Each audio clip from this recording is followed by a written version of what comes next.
नमस्कार मेरे प्यारे दर्शकों, आप लोग कैसे हैं? आई होप आप लोग बहुत अच्छे होंगे। तो चलते हैं आज का टॉपिक एनजीओ क्या है।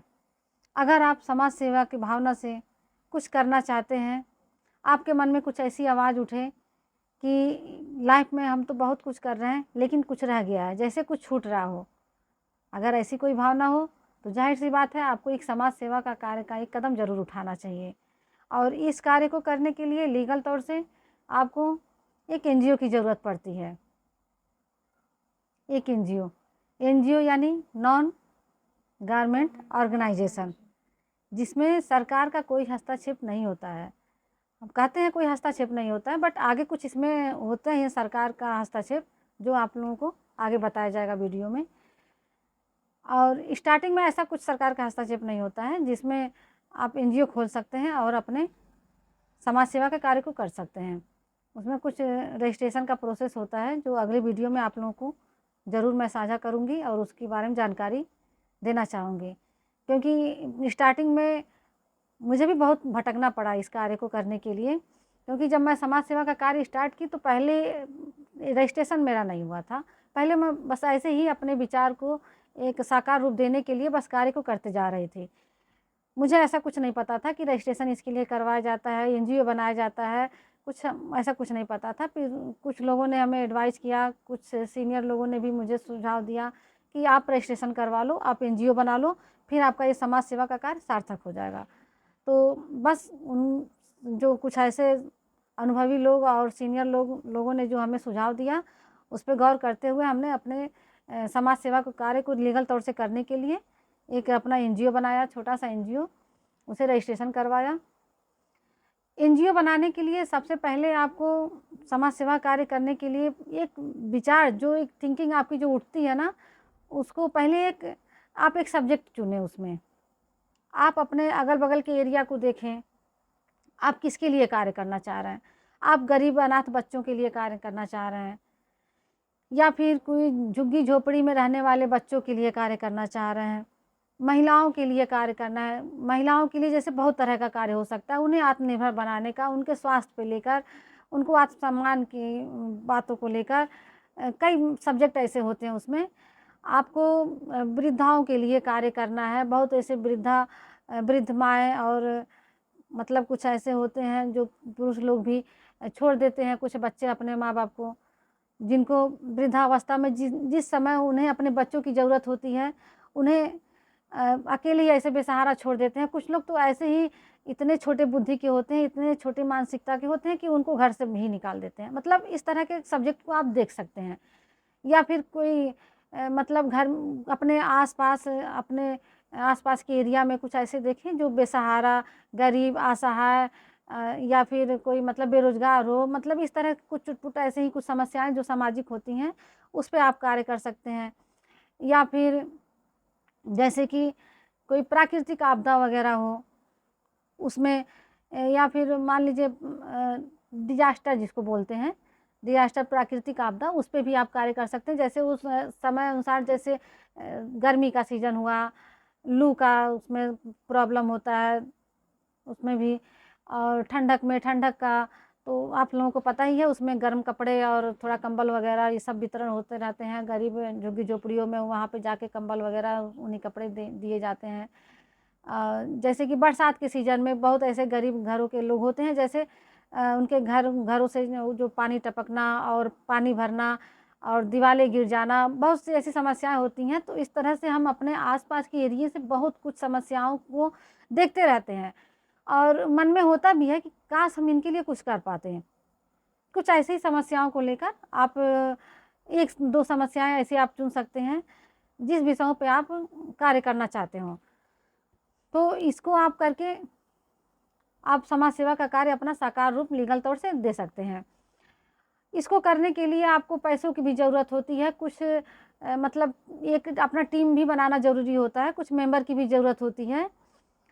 और क्योंकि बगैर पैसों से कुछ भी नहीं होता है। और एक टीम की जो मजबूती होती है, टीम जो आपका होता है, उसको लेकर अगर आप कार्य करते हैं तो कार्य को एक अच्छा एक साकार रूप देने में बहुत ही बल मिलता है, हमें बहुत ही ताकत मिलती है। मीटिंग के द्वारा हम एक दूसरे का विचार उसमें मतलब आदान प्रदान करते हैं, एक दूसरे का विचार शेयर करते हैं। तो इससे भी हमें अपने कार्यों को एक मतलब अच्छे ढंग से करने का और सही तरीके से करने का, या फिर किस तरीके से उसको किया जाए, आपस में एक दूसरे से विचारों का जो हम लोग मीटिंग के द्वारा आदान प्रदान करते हैं, उससे बहुत सहयोग मिलता है। तो इस तरह से हम समाज सेवा के कार्यों को एक साकार और लीगल तरीके से मतलब उसको वो रूप दे सकते हैं जिसमें हमें संतुष्टि मिले और समाज में भी हमारा एक अच्छा अपनी संस्था का अपना एक अच्छा इमेज जाए और समाज के वो वर्ग जो वर्ग आपने चुना है वो वर्ग संतुष्ट हो। तो कहीं ना कहीं हमें लीगल तौर से करने के लिए एक प्रोसेस से होके तब गुजरना होता है। तो उसके लिए भी कुछ नियम है, आगे मैं फिर अगले वीडियो में आप लोगों को शेयर करूँगी। अगर आप लोग इच्छुक हैं, जानना चाहते हैं आगे का कुछ मतलब हमसे कुछ आप लोग जानकारी लेना चाहते हैं, मैं बहुत सरल और ईजी तरीके से और बहुत ही सरल शब्दों में बताने की कोशिश करूँगी, क्योंकि मैंने खुद कठिनाइयों को झेला है और एक साधारण घरेलू महिला होने के कारण मुझे पता ही नहीं था एनजीओ क्या होता है, मतलब इस तरह से लीगल तौर से कैसे उसको करते हैं। बस मैंने एक अपना बताते हैं ना, जैसे हमने पहली वीडियो में बताया कि हमारी पढ़ाई के टाइम से, कॉलेज के टाइम से हमारे अंदर ही विचारधाराएं चलती थी कि कुछ करना है। और ख़ास करके जो हमारा एक बैकग्राउंड था, जो बेटियों को उल्टा सीधा बोलना या फिर जिनके पास बेटियां होती हैं उनको कुछ ऐसे कहते रहना, तो ये कुछ विचारधाराएं हमारे अंदर था पहले से कि मैं समाज में कुछ ऐसे कार्य करूँगी जिससे अपनी उस तबके की गरीब बहनों को, बच्चियों को सहयोग कर पाऊँ, जैसे जिनका कोई सहारा नहीं होता है, जिनका कोई सहारा नहीं होता है, जिनको कोई नहीं मतलब सहारा देने के लिए तैयार होता है, जिनको कोई पूछना नहीं चाहता है, मैं उन्हें ये अपना जो सहयोग है, जो हमारे अंदर आत्मा की आवाज़ जो है उसके माध्यम से उनके लिए कुछ कर पाऊँ और मैं उस दिन अपने जीवन को सार्थक मानूँगी। बस इसी विचारधारा के तहत हमने अपने कार्य को स्टार्ट किया और फिर कुछ अच्छे भाइयों के विचारों से, उनके सुझाव से हमने अपने इस समाज सेवा के कार्य को लीगल तौर से करने के लिए रजिस्ट्रेशन भी करवाया, एक छोटा सा एनजीओ बनाया, फिर मेरा कार्य चल रहा है। मैं चाहूँगी कि अगर आप लोग कुछ भाई बहन जो भी इच्छुक हैं, कुछ इस तरह के समाज सेवा के कार्य करना चाहते हैं, जिनके मनों में ऐसी कुछ भावनाएं होती हैं कि मैं तो बहुत कुछ कर लिया लेकिन कुछ और करना चाहते हैं, कुछ मतलब दूसरों के लिए कर, अपने लिए तो बहुत लोग करते हैं, सारे लोग अपने लिए ही करते हैं, लगभग समझ लीजिए 90% लोग अपने लिए ही करते हैं। 10% उसमें से कुछ ऐसे लोग होते हैं जो ये सोचते हैं कि अपने लिए तो हम कर ही रहे हैं, कुछ समाज के लिए, कुछ ऐसे अपने समाज के कुछ ऐसे लोगों के लिए कर पाएँ जिनको हमारी ज़रूरत है, जिनको हम अपने कुछ मतलब अंश अपना समय, अपना जो हमारा इनकम है उससे कुछ अंश उनके लिए भी हम निकाल पाएँ, जो इसका इंतज़ार कर रहे हैं बैठ के कि कोई आए हमें सहयोग करे। उनके लिए अगर आप करना चाहते हैं तो बिल्कुल हमारा ये वीडियो आप लोगों के लिए समर्पित होगा।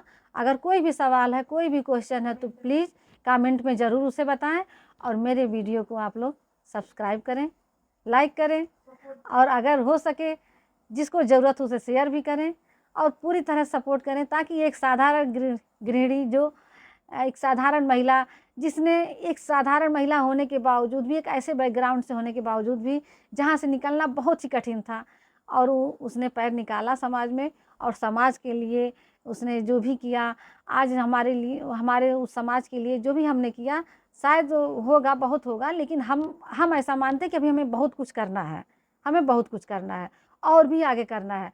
और अगर हमको ऐसा लगता है कि हमारी तरह हो सकता हो कुछ और भी बहनें हमारी हों जो अपने घरों से समाज सेवा का कार्य करना चाहती हों, तो उनके लिए, खास करके उनके लिए समर्पित है। कुछ ऐसे लोग भी होंगे जो उनके मन में होता होगा कि हम कुछ और करना चाहते हैं या फिर कुछ और करना है, तो उनके लिए हमारा ये वीडियो समर्पित है। एक साधारण शब्दों में, साधारण भाषा में आप लोगों के साथ हम करते रहेंगे अपने विचारों को आदान प्रदान, और अगले वीडियो में आप लोगों को कुछ इसी सब्जेक्ट से लेके अगले स्टेप के बारे में बताएंगे। तब तक के लिए बाय बाय, टेक केयर, नमस्कार।